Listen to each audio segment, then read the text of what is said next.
Now we're going to work on the writing absolute value equations worksheet. We're going to start on the second page and graph numbers 9 through 12. All right, so we'll start with number 9. Number 9 is y equals 3 times the absolute value of x minus 2. All right, this is number 9 on the handout.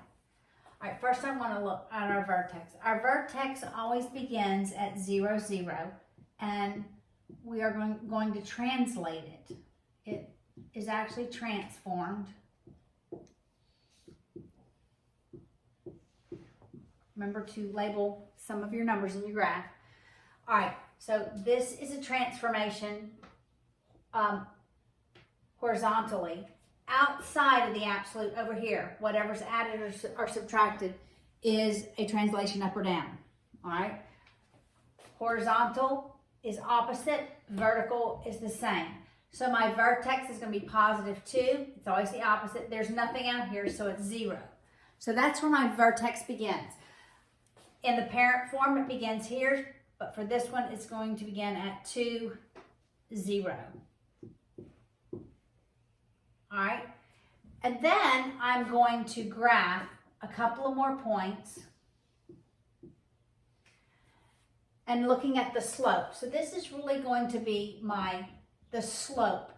Remembering that for absolute value equations, there is this axis of symmetry at the x.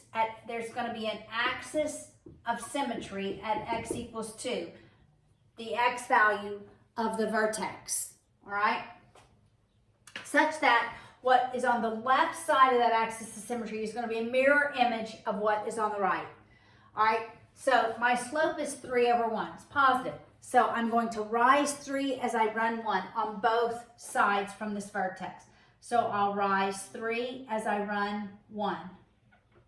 I'll rise 3 as I run 1. And I'll do it on the other side as well. I'll rise 3 as I run 1. That probably needs to go up just a little bit. And then I'll rise 3 as I run 1. So graphically,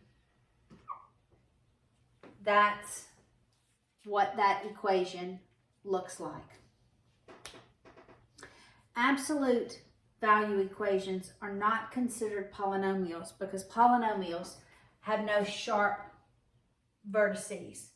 Polynomials are curvy, right? Or they're just lines. Polynomials, when you graph them, you would never have to lift your pencil up. Like this is not what a graph polynomial would ever look like.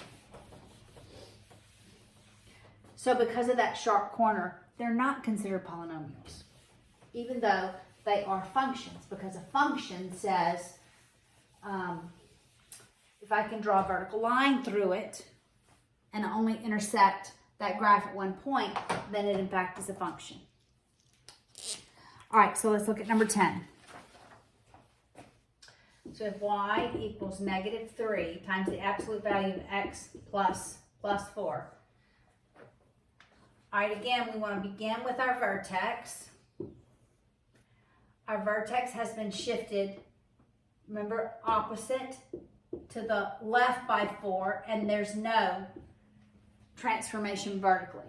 So my vertex is going to be at -4, 0.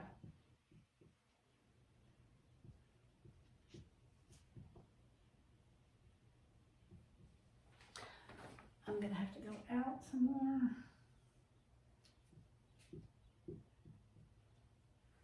Um, 6, 7, 8, 9. Okay. Now, this negative tells me it's going to open down. Instead of opening up, it's going to open down. All right, so here I'm going to fall 3 as I run 1. All right, so I'm going to fall 3 as I run 1. Fall 3 3 as I run 1. And I do the same on the other side. Fall 3 as I run 1 because of that axis of symmetry is that x equals -4. And then I fall 3 as I run 1. Then I can graph my absolute value. So positives are going to open up, negatives are going to open down. All right, for number 11, I'm going to add something to it so that we graph both. And I'm going to change the slope, actually. So I'm going to change up number 11. All right, so for number 11, we're going to say y equals 1/3 x plus 1 minus 2. Now we have a different looking slope and we have a vertical shift down. So that my vertex is now going to be at what? -1, -2. -1, -2.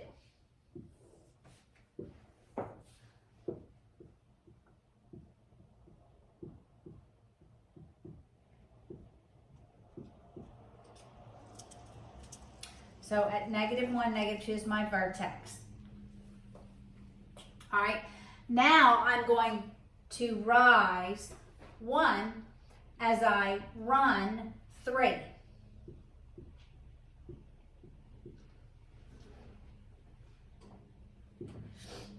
All right, so that this, so when it's 3, I have a much skinnier V.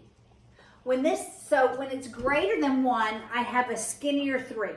We're going to see, when it's less than 1, my V stems are going to be further away from the y-axis. All right, so I'm going to rise 1 as I run 3. Rise 1 as I run 3. Rise 1 as I run 3. I need 3 more here. Rise 1 as I run 3. This needs to go up a little bit so that we have this very wide V. All right, so if this were 3, let's just graph that on the same graph. If this were 3, from here, I would rise 3 as I run 1, right? I would rise 3 as I run 1. Rise 3 as I run 1. So it would be a very narrow V. Because a 3 is a vertical stretch. It literally is as though it stretches it closer to the y-axis. When it's less than 1, it compresses it away from the y-axis. That's really a vertical compression. Not words that you need to know. What you need to know is how, for the test, this will be on the test on Monday, you've got to be able to look at the equation and graph it. Okay? All right, so let's do 12.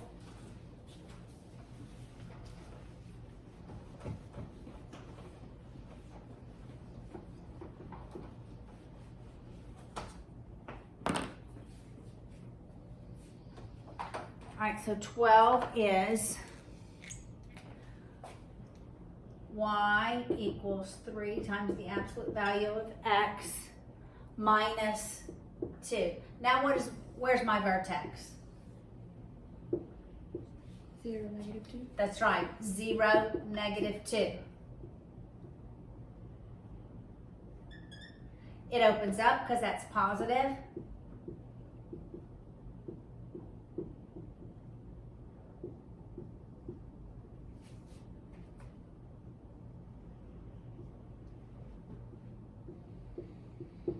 All right, so this is going to rise 3 as it runs 1. Rise 3 as it runs 1. rise 3 as it runs 1. Other way as well. Rise 3 as it runs 1. Rise 3 as it runs 1.